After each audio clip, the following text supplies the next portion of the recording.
Good morning. Looking like another beautiful day on the Pacific Crest Trail. And before I take down my camp, I want to point out a couple of things that have become kind of second nature to me here on the trail that may be useful or interesting to some other people as well. First thing is that these trees are too close together. So I wouldn't normally be able to hang properly from them, except instead of hanging, from here, I hooked up the straps to be, tangent, or the suspension is tangent to the circumference of the tree on both ends. And that lets me get the knot, pretty much, what would be touching the tree.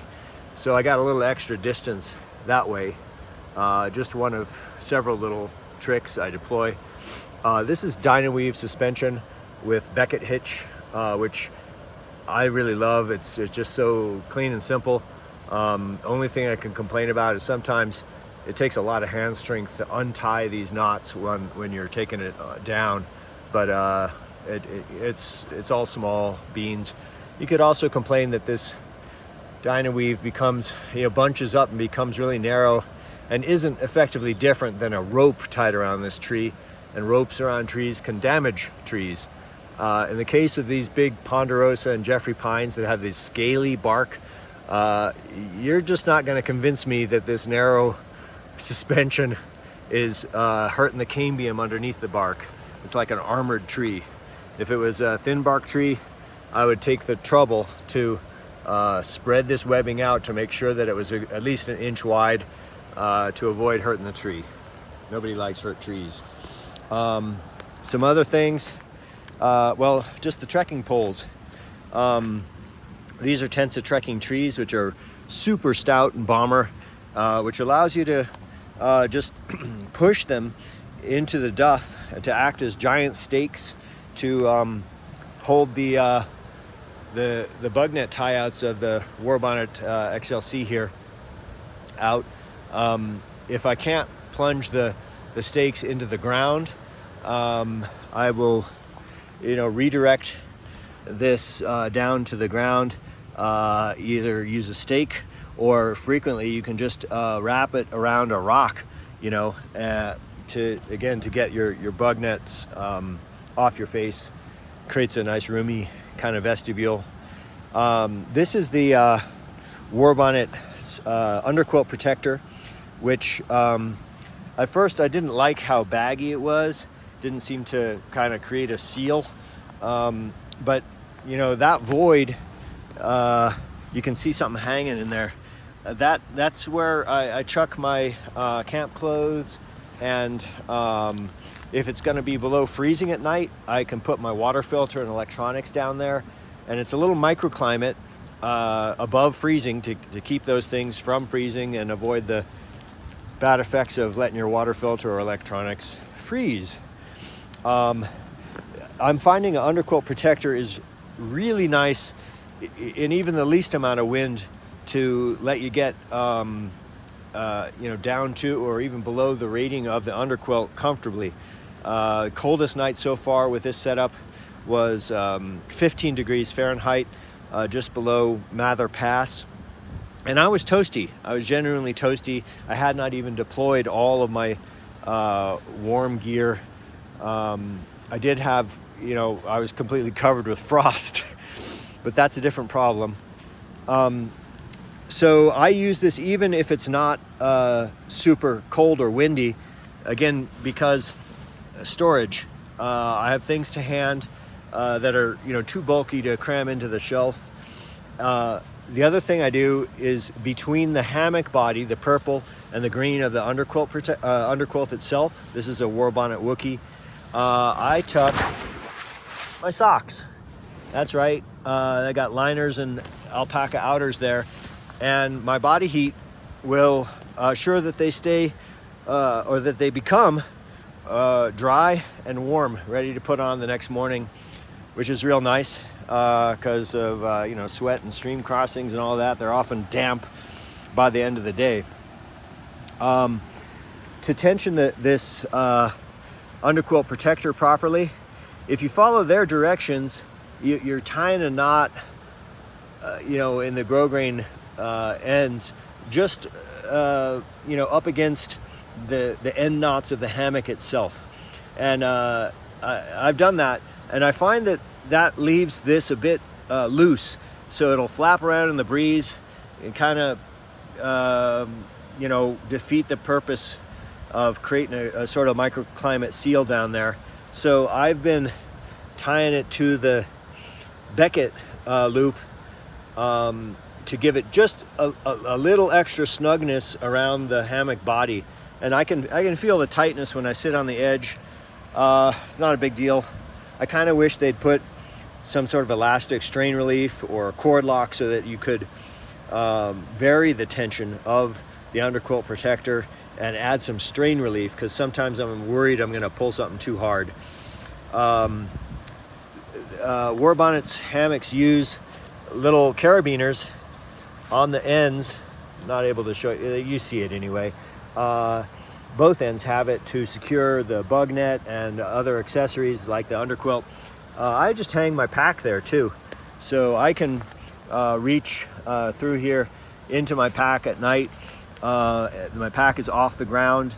Haven't really had any problem with mice or other varmints getting at my stuff at night, but in areas where that is an issue, well, hanging the pack is nice.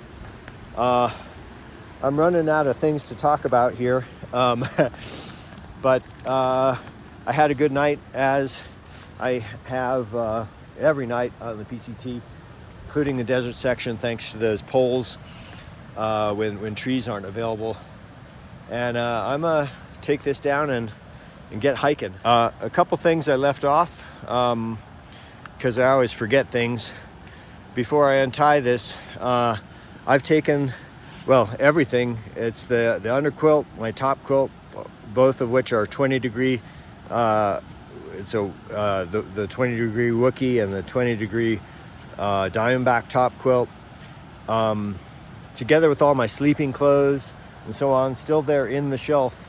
I tie it up with the tie-out cords so that it doesn't get all tangled and messed up when I stuff it into my pack.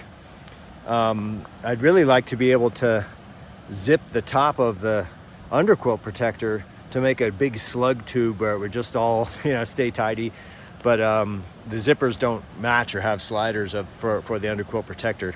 That's just a kind of a product feature request. I mentioned they're 20 degree rated. I was down to 15 in a windless condition and toasty, so the underquilt protector really helps a lot. The other minor thing I didn't mention about the Beckett hitch suspension is that what I love about it is that you're able to tie these knots like right up against the tree to get this practically kissing the bark on both sides, which you can't do with most other kinds of suspension, like a whoopee sling or even a UCR has a minimum distance that's far greater than what you can get with this. So you see these plants that look like parsley? Yeah, that's because it's parsley, and it grows abundantly around here. I'm a day's hike short of Sonora Pass, and I've been eating the parsley. Tastes good, it's green, freshens breath, and I don't know how long I'd overlooked it, but there's plenty of it around here. Before I break camp, I wanted to explain one more thing that I'm happy to have kind of stumbled across. One of the things I love most about hammocking is that even though I've been sleeping only in hammocks for 9 years, a little more than 9 years now, I'm still learning new things. And what I want to talk about today is what I call backwards lay chair mode. So you've all, or maybe you've heard or will soon learn about regular chair mode, which is just you sit sideways in the hammock with your legs down on the ground and your back up against the other end there. You can flip the bug net up and tie it back, which creates a little more back support with that. But it's not, it's comfortable, but it's not super comfortable. Often the tight edge of the hammock here will kind of cut into the back of your knees. But mainly either because you got the bug net flipped back or just open to allow your feet to be out of the hammock, you don't have bug protection. And this is early morning and the sun hasn't really activated the mosquitoes yet, but when I set camp up here last night, it was fierce. I mean, you could not have any exposed skin without getting assaulted by mosquitoes. So being fully enclosed in the bug net was essential. And I set up camp a bit early, around 6 p.m. and I wasn't ready to go to sleep, but I was going to have to be enclosed in the net. So what was I going to do? If I lay normally with my head down here and feet over there, well, that is a really awesome, comfortable position for sleeping. But suppose I wanted to eat and drink, which I did. It's kind of hard to do that when you're like fully reclined. And I don't know if you can see here, the head end is very significantly lower than the foot end. It's probably a good 30 inches or so, 30. And I do set it up. I prefer that extreme differential because in a modest degree of differential, you can lay really flat. But with this extreme, my feet are in fact higher than my head by a small amount. Elevated feet, what does that give you? It gives you better venous return, as in the blood in your legs gets back to your heart to get pumped back into your feet faster and better than otherwise, than if you were flat. A lot of hikers use compression socks or sleep with their feet on top of their backpack if they're sleeping on the ground, precisely so they can get the recovery benefits of elevated feet. Well, I don't need to do any of that because I'm in a hammock, and that's super comfortable. But again, the downside of it is if you want to, if you don't want to be sleeping, if you want to be eating, observing nature while fully protected in the net, it's a bit extreme to be in the full sleep mode. So what I've been doing is laying, when it's this extremely set up, I flip myself around in the hammock and lay backwards. That is, my head is here and my feet down there, and it's not a little comfortable. It is full-on Barca lounger comfortable. I mean, really, really nice.